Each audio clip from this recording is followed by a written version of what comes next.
Hey, Pastor Tommy here with a weekly update and sermon teaser. So this week I wanted to talk to you about Christmas Eve. What's going to happen on Christmas Eve? Well, we are meeting in person on Christmas Eve, and there will be a virtual version of Christmas Eve. Now, we wanted to make it like as special as we could for the virtual version. So even now, people are recording the readings, and we hope to edit those together with a devotional and maybe get some singing added to the end of that. And we'll premiere that at the same time as the in-person worship service, which happens at 6 o'clock on Christmas Eve.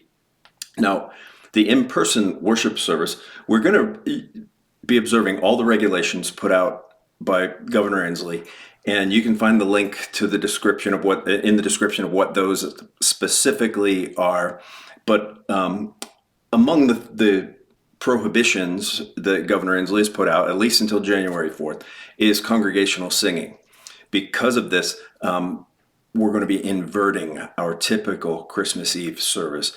So you see, here's the thing, is while congregational singing has been prohibited, congregational liturgical reading has not been prohibited. So with that said, the way the service is going to work is that typically we would have had one person or one family reading a Advent text, and then the whole congregation would sing a hymn. Read, sing a hymn. Read, sing a hymn. This year, what we're going to do is the whole congregation will do the reading, and then one person with an accompanist will do either the singing or play something very beautiful or something like that. So the congregation will actually be reading all of the Advent texts out loud, responsively, and the musicians will actually be presenting music for us between each reading. And ultimately, we'll take communion, of course. And so there'll be a lot of beautiful music, and there'll be a lot of reading, and there will be communion. And so we hope to see you there. Now, one group of people specifically I wanted to address is parents with young children. Now, for this particular service, there will be no childcare for any age. There's a number of reasons for that. One is the likelihood of people coming, and then getting volunteers who are willing to serve in the context of the COVID stuff, all these kinds of things. But what I wanted to say to you, if you're a parent of young children, don't let the fact that we don't have childcare keep you from coming. I mean, assuming you want to come, assuming you think it's safe to come, we want you here. And so I know from being a father, our girls were in this church when they were very young, and, we had them in worship with us, and they weren't always perfect, but part of our job as parents was to work with them on that. And it paid off. So what I also want you to hear from me as the pastor is if you bring your young children, 0 to however age, and they make noise in our church, that doesn't bother me a bit. Now, mind you, it might bother a few of the people around you. Don't worry about them.